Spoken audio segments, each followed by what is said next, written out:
সৃষ্টি central school Rajshahi শাখা কর্তৃক আজকের এই লাইভ ক্লাসে তোমাদের স্বাগতম। তোমাদের সঙ্গে আছে আমি মোহাম্মদ জাকির হোসেন, সহকারী শিক্ষক বাংলা বিভাগ। আচ্ছা, অষ্টম শ্রেণীর বাংলা প্রথম পত্র নিয়েই আমরা ধারাবাহিকভাবে কথা বলছি তোমাদের সঙ্গে। সেই ধারাবাহিকতায় আজকেও আমরা একটি অধ্যায় নিয়ে কথা বলবো, যে অধ্যায়টা নিয়ে আমরা গতদিন কথা বলেছি। তোমরা অবশ্যই পড়েছো, কি নাম বলো? ওরে পাওয়া। ওরে পাওয়া। ঠিক আছে, এটা নিয়ে আমরা গতদিনে কথা বলেছি, লেখক পরিচিতি দিয়েছি, পাঠ পরিচিতি দিয়েছি, শব্দের অর্থ দিয়েছি, এগুলো নিয়ে আলোচনা করেছি। তাহলে আজকে আমরা একটু তোমাদের প্রশ্ন ধরি, দেখি কেমন পড়েছো। তাহলে বলো, আগে একজন বলো তো, পড়ে পাওয়া লেখক কে বলো তো? বিভূতিভূষণ বন্দ্যোপাধ্যায়। বিভূতিভূষণ বন্দ্যোপাধ্যায়। ওকে, তাহলে আমাদের মতো বিভূতিভূষণ বন্দ্যোপাধ্যায় লিখতে পারলাম। এখন আমি যাকে ধরি সে শুধু বলো। আচ্ছা, প্রথমেই হাত উঠে বসে আছে একজন, দেখেছো? মানে কি প্রশ্ন ধরবো সেটা বিষয় না, বিষয় হচ্ছে যে সে হাত উঠে আছে, আগে তাকেই ধরতে হবে। হ্যাঁ, তাহমিদ বলো। জি স্যার, বলেন। হ্যাঁ, তুমি বলো, বিভূতিভূষণ বন্দ্যোপাধ্যায় কত সালে জন্মগ্রহণ করলেন? বিভূতিভূষণ চট্টোপাধ্যায় হচ্ছে 1894 সালে জন্মগ্রহণ করেন স্যার। 1894। 94। আচ্ছা, তারিখ মনে আছে? কত তারিখ? স্যার তারিখ তো স্যার দেয়া নাই স্যার। হ্যাঁ, 12 সেপ্টেম্বর। মনে রাখবা,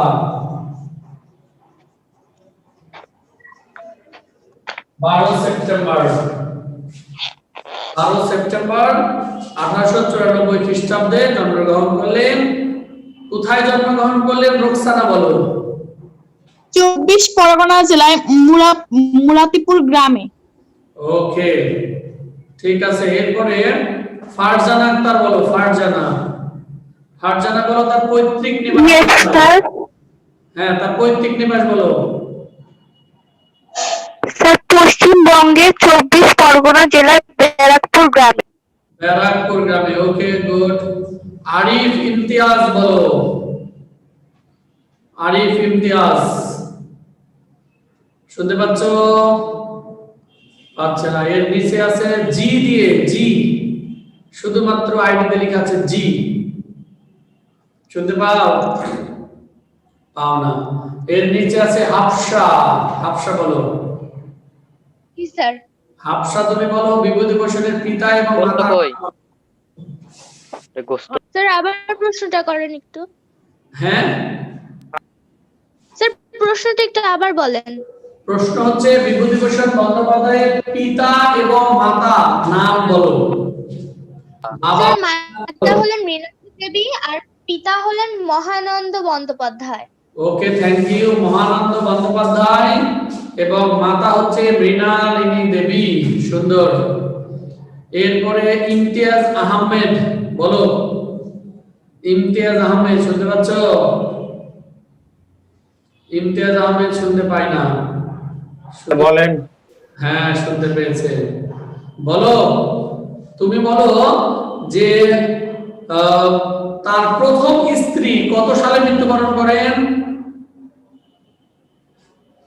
বলো তো। তার প্রথম স্ত্রী স্যার 1918 সালে। 1918 সালে। ঠিক আছে, তিনি যখন এমএ ক্লাসে পড়েন, হ্যাঁ, অর্থাৎ তিনি যখন মাস্টার্স ডিগ্রি অর্জন করতেন, মানে মাস্টার্স ডিগ্রি পড়ছেন, ঠিক সেই সময় তার প্রথম স্ত্রী মারা যান। ওকে, থ্যাংক ইউ।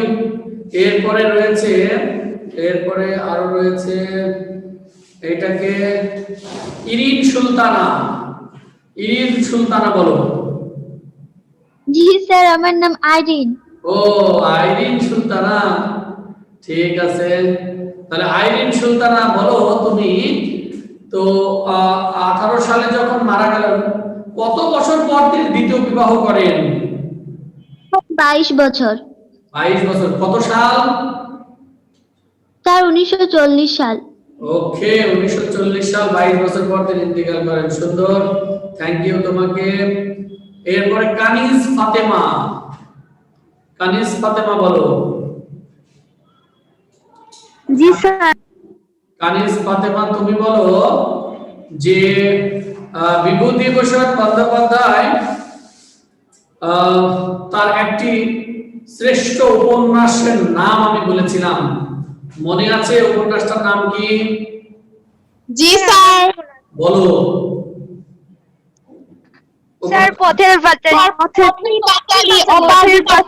পথের পাঁচালী। ওকে, পথের পাঁচালী উপন্যাস। আর বলেছিলাম পথের পাঁচালী উপন্যাসের দ্বিতীয় খণ্ড পিঞ্জিরা, বলো নাম কি? অপরাজিতা। অপরাজিতা। অপরাজিতা। অপরাজিতা, ঠিক আছে। এরপরে মিহি কই? মিহি,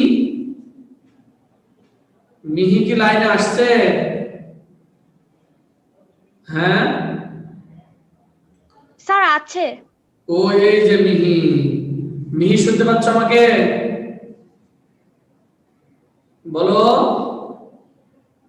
মিহি শুনতে পায় না। আচ্ছা, লুবা বলো। লুবা, লুবা শুনতে পাচ্ছ? Yes sir. আচ্ছা লুবা, ইয়েস স্যার। তুমি বলো যে বিভূতিভূষণ বন্দ্যোপাধ্যায় কত সালে মৃত্যুবরণ করেন?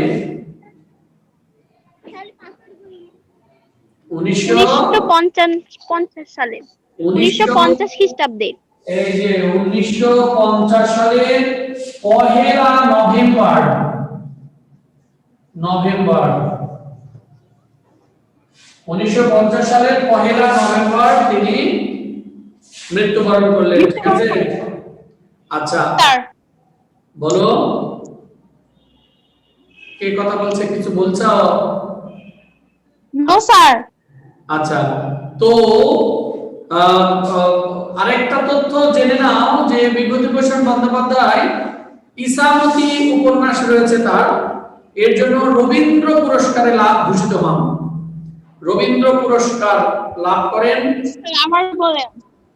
রবীন্দ্র পুরস্কারে ভূষিত হন তার একটা উপন্যাস রয়েছে ইসামতি। এই ইসামতি উপন্যাস লেখার ফলে তিনি রবীন্দ্র পুরস্কার লাভ করেন। বুঝাতে পারলাম? জি স্যার। Yes sir. জি স্যার। ওকে, এই তো লেখক পরিচিতি থেকে। তারপরে বিভূতিভূষণের পড়ে পাওয়া কি ধরনের রচনা, বলো। এটা কিশোর গল্প। কিশোর গল্প। ওকে, এটা কোন গল্প থেকে নেওয়া হয়েছে? উৎস কি? হাফসা বলো। স্যার নীলগঞ্জের ফালমন সাহেব। ওকে, নীলগঞ্জের ফালমন সাহেব গ্রন্থ থেকে নেওয়া হয়েছে। আমরা বেশ কিছু প্রশ্ন শব্দের অর্থ নিয়ে আলোচনা করেছিলাম। পিঞ্জিরা বলো। পিঞ্জিরা বলো যে নাট মন্দির কি?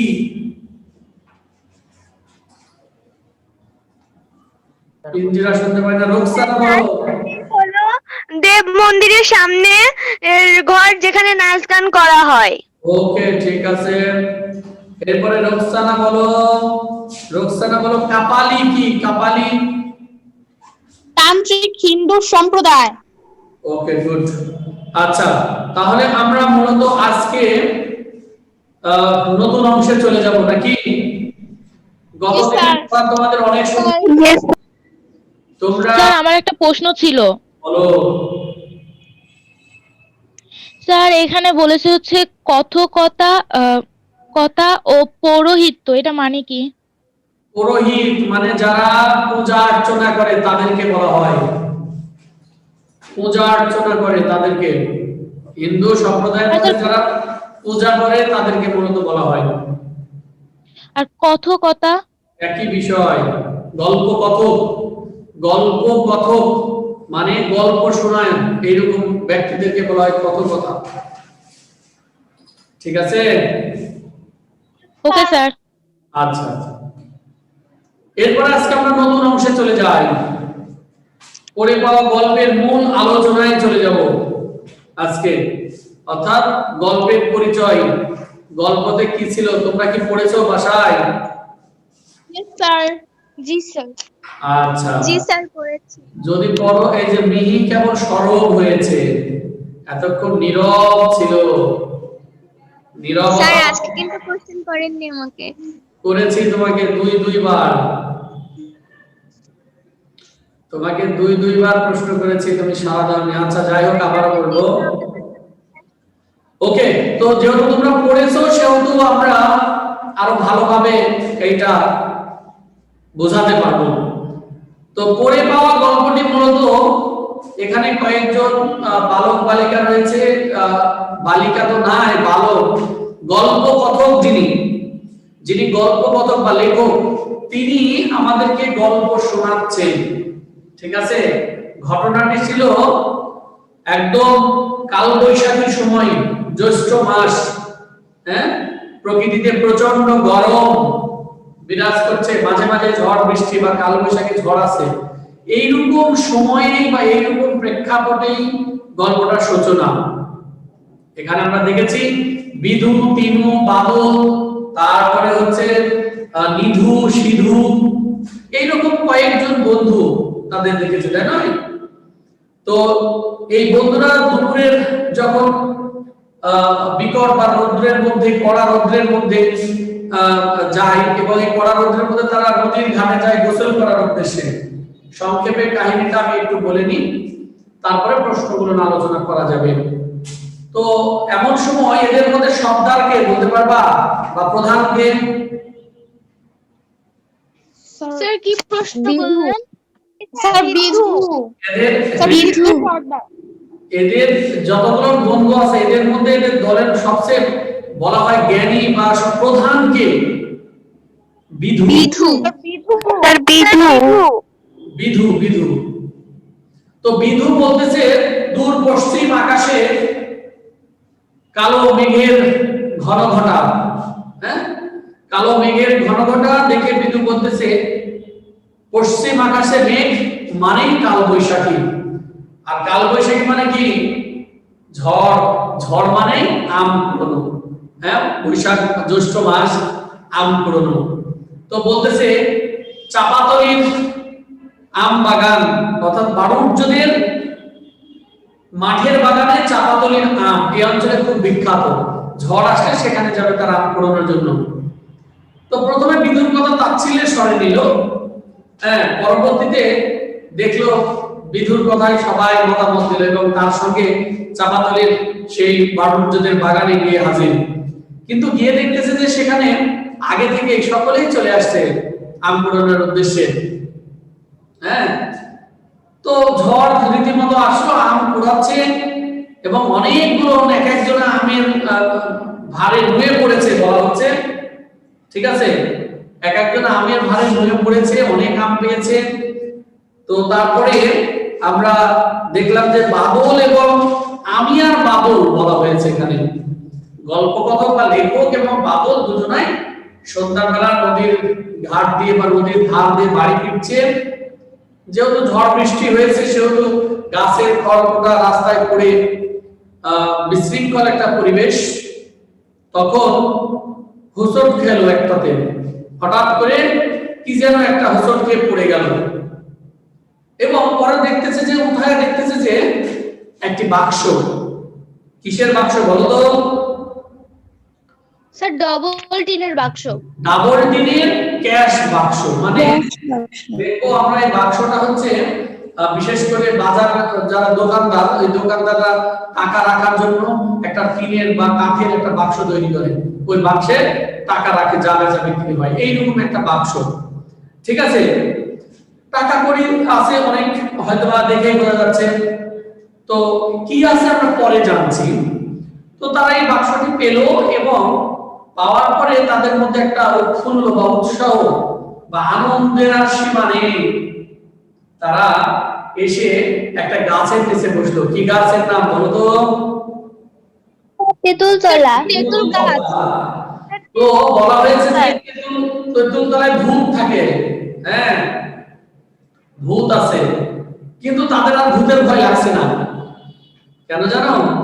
কারণ তারা যে বাক্সটা পেয়েছে, এই যে খুশিতে তারা সবকিছু ভুলে গেছে। বলতেছে দিনের বেলা হলেও এই গাছের নিচ দিয়ে যেতে ভয় লাগতো, কিন্তু রাত তারপরেও তারা সেখানে বসে আছে, হ্যাঁ এইরকম অবস্থা। তো কেউ বলতেছে, একজন বলছে যে ভেঙে ফেলা হোক, বাক্স তালা বন্ধ দেওয়া আছে, হ্যাঁ ভেঙে ফেলা হোক, ভেঙে টাকা পাবো, সেইটা দিয়ে সন্দেশ খাবো। কি খাবো? সন্দেশ। তো বাদল ভেবে বললো না, ফেরত দিতে হবে। বলছে ফেরত দিবি? নিয়ে নেওয়াটা অধর্ম হবে। এখানে একটা প্রশ্ন হয় তোমাদের, অধর্ম করা হবে না, এরকম একটা প্রশ্ন হয় যে ব্যাখ্যা করো। এই প্রশ্নটা লিখে নাও সবাই। অধর্ম করা হবে না, ব্যাখ্যা করো। এই প্রশ্নটা আমি আগামী দিনের হোমওয়ার্কে থাকবে। হ্যাঁ, অধর্ম করা হবে না, ব্যাখ্যা করো। এই প্রশ্নটি থাকবে 2 নম্বরের। আমরা লিখতে পারি যে যখন লেখক এবং বাদল বাক্সটি ফেরত কুড়িয়ে পেল, তখন তারা দুজনের মধ্যে কথোপকথনে কেউ বলছে যে এটা ভেঙে যা টাকা পাবো সেটা দিয়ে আমরা সন্দেশ খাবো, আবার বলছে যে না, প্রকৃত মালিককে ফেরত দিতে হবে, হ্যাঁ এটা ভেঙে ফেলে নেওয়াটা অধর্ম করা হবে, অন্যায় করা হবে। এখান থেকে কিন্তু প্রশ্নটা আমরা উত্তর পাবো। ঠিক আছে? তো ওকে স্যার। আচ্ছা স্যার, আপনি লিখেছেন অধর্ম করা হবে না, এটা কি হবে না হবে না হবে হবে? অধর্ম করা হবে না, ব্যাখ্যা করো। এটাই হবে। হ্যাঁ, এটাই, অধর্ম করা হবে না।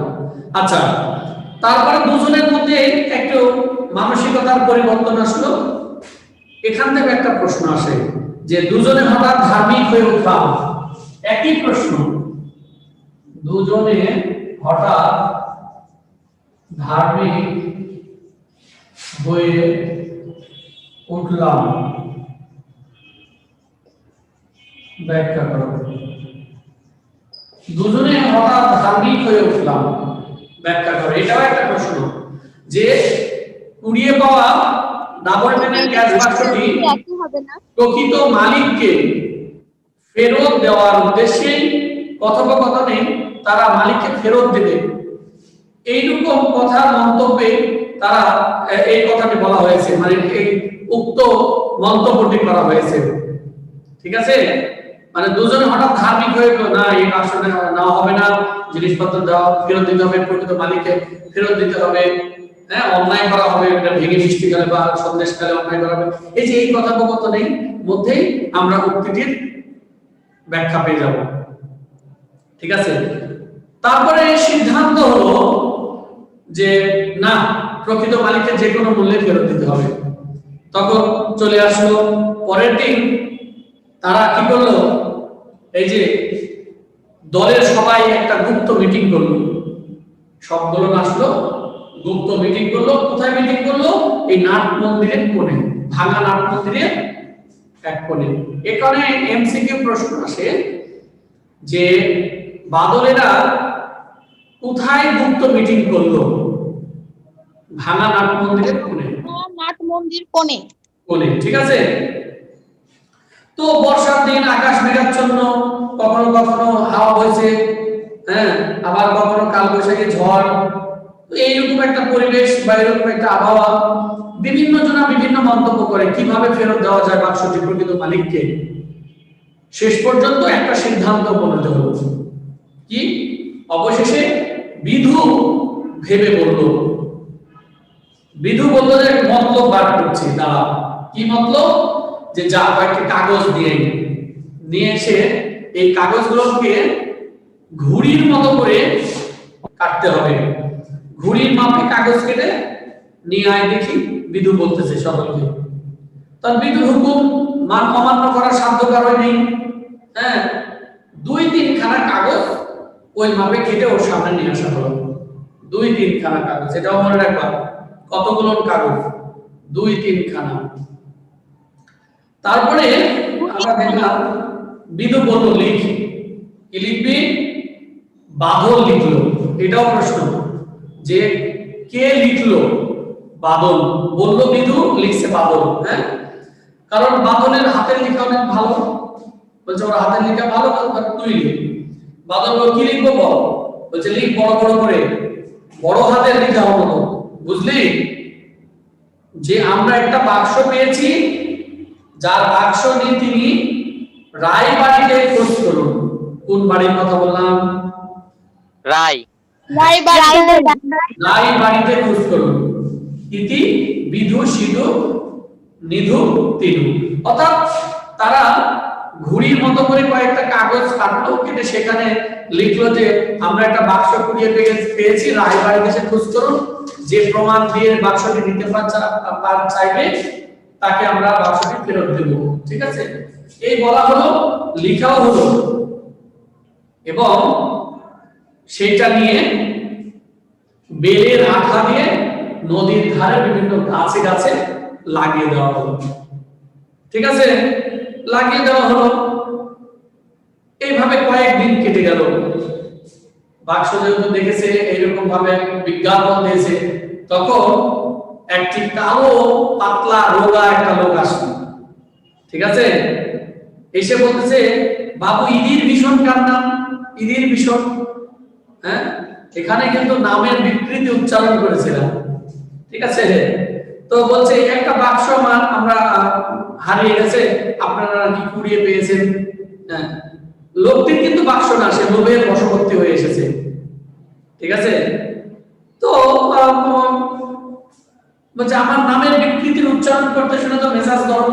গল্পকথক বা লেখক বলছে আমার নামের তো বিকৃতি উচ্চারণ শুনে মেজাজ গরম। বলছে বলেন কি হয়েছে? বলছে আপনারা বক্সে করে ফেলে, সেটা আমার। বলছে কিসের বাক্স বলেন? তখন বলছে কাঠের বাক্স। আদৌ কি কাঠের বাক্স সেটা বলো তো? হ্যাঁ, কাঠের নয়। কিসের বাক্স বলো? টিনের বাক্স। ওকে, টিনের বাক্স। বাবু কাঠের না, কাঠের না, কাঠের না, টিনের। তাহলে বলছে কি রঙের? তাহলে বলছে কালো। না না না, কালো কালো যখন বলেছে তখন বলছে না, যাও তোমার বাক্সটা তোমার প্রমাণ দিতে পারতেছ না। তো বাবু দাঁড়ান, বলছে মোর ঠিক মনে হচ্ছে না, এই রাঙা মতো, রাঙা মতো, এই যে রাঙা, রাঙা মানে হচ্ছে লাল। বলছে বাবু রাঙা মতো মানে লালের মতো। বলছে না, তাও হয়নি, তুমি যাও। লোকটা চলে গেল। বিধুকে খবরটা দিতেই সে বলল ওর নয়, সে লোভে পড়ে এসেছে, আরো দেখবে ওর মতো আরো কত আসবে। এভাবে কয়েকদিন পর আরো একজন লোক আসলো। ঠিক আছে, একজন লোক আসলো, এসে সেও প্রমাণ দেখে দিতে পারলো না, এবং সে চলে যাওয়ার সময় শাসিয়ে গেল যে তোদেরকে চৌকিদার দিয়ে মার খাও। ঠিক আছে, চৌকিদার দিয়ে মার খাও, এই বলে চলে গেল। তারপরেও তারা বেশ কয়েকটা দিন কেটে গেছে এই বিষয়টা নিয়ে। হ্যাঁ, একদিন বিকেল বেলা বলতেছে লেখক, একদিন বিকেল বেলা আমাদের চণ্ডী মণ্ডপে একটা লোক এলো। হ্যাঁ, বাবা তখন বসেছিল, জমি জমার কাগজপত্র দেখছে। হ্যাঁ, তারপরে ভাদুই কুমোর এসেছে কুমো কাটার মাটি নিতে, মানে পারিশ্রমিক নেওয়ার জন্য। আবার কিছু কিছু মানুষ এসেছে যারা হচ্ছে খাজনা পত্র দেওয়ার জন্য এসেছে, এবং গল্পগত বসে বসে পড়ছে সাইটে। একটা লোক এসে বলতেছে দণ্ডবোধ হয়ে প্রণাম হয়ে দাদা ঠাকুর প্রণাম দিচ্ছে। বাবা বললো নেশো কল্যাণ হোক, কোথা থেকে এসেছো বাস্য তুমি? বলছে আগে অম্বরপুর থেকে। এই যে আমরা কাপালি, অর্থাৎ একটা লোক আসবে অম্বরপুর চর থেকে কাপালি, এই বাক্স খোঁজার উদ্দেশ্যে নয়। তারা এসেছে, তারা অম্বরপুর চরে থাকতো, সেখানে তাদের গরু বাছুর ছিল, ঘর ছিল, পটলের আবাদ ছিল, হ্যাঁ সেগুলো ছিল, কিন্তু বন্যার পানিতে সব কিছু ধুয়ে মুছে গেছে। ঠিক আছে, বন্যার পানিতে সবকিছু ধুয়ে গেছে, ভাসিয়ে নিয়ে চলে গেছে। এখন তারা উদ্বাস্ত, গৃহহীন, তাদের নাই কোনো খাবার, নাই কোনো থাকার জায়গা। তো বলতেছে আপনার কাছে কিছু সাহায্য সহযোগিতা, এক আড়ি যদি ধান পেতাম, সেগুলো নিয়ে বাচ্চা কাচ্চা নিয়ে খেতে পারতাম। ঠিক আছে, তো ঘটনার প্রেক্ষিতে সে বলে যে আমি আমার মেয়ের বিবাহ দেওয়ার জন্য নির্বিশতলা হাট থেকে ফিরছিলাম গরুর গাড়ি করে। সেখানে একটা বাক্স ছিল আমার, বাক্সের মধ্যে 250 টাকা ছিল এবং মেয়ের বিবাহ কিছু গহনাও ছিল। তো ঝড়ের দিনে রাতে আসার সময় সেই গরুর গাড়ি থেকে বাক্সটা যে কোথায় পড়ে গেল আর খুঁজে পেলাম না, সেই থেকে অভাবের শুরু হলো। এদিকে লেখক বা গল্প কথক কিন্তু পাশেই বসে পড়ছিল, সে শুনতে পেয়েছে এবং সে বলছে যে কি কি ছিল বা কি রঙের বাক্স, ঠিক আছে। অত বাবা কিন্তু এই বাক্সের বিষয়ে কিছুই জানে না, হ্যাঁ, ধমক দেব লাই তুই পড়, হ্যাঁ, তোমার সে খোঁজ কি দরকার। কিন্তু আমি তৎক্ষণে বইপত্র ফেলে উঠে পড়েছি, একেবারে একশোটে বিদুর বাড়ি গিয়ে হাজির। বিদুর বাড়ি গেল, বিদু আমার কথা শুনে বললো দাঁড়া, সিধু আর তিনুকেও নিয়ে আসি, ওরা সাক্ষী থাকবে। বিদুর খুব বুদ্ধি ওদের মধ্যে বিদুর বুদ্ধিটাই খুব অনেক, তাই বলা হয়েছে যে সে বড় হলে উকিল হবে, অনেক বুদ্ধি। আধা ঘন্টার মধ্যেই চন্দ্রমণ্ডপের সামনে সকলে এসে ভিড় জমে গেল, অনেক মানুষজন চলে এসেছিল। বাক্স ফেরত পেয়েও লোকটা খুব খুশি হলো এবং সে প্রমাণ দেখে দিতে পেরেছে, তাই তাকে বাক্সটি হস্তান্তর করে ফেরত দিল। এই বাক্স ফেরত পেয়ে লোকটি মহা খুশি, হ্যাঁ, চোখ দেওয়ার পানি ধরে রাখতে পারলো না এবং বলল, ঠাকুর মশাই আপনারা মানুষ না দেবতা। এই প্রশ্নটাও তোমাদের জন্য আসবে পরীক্ষায়, যে ঠাকুর মশাই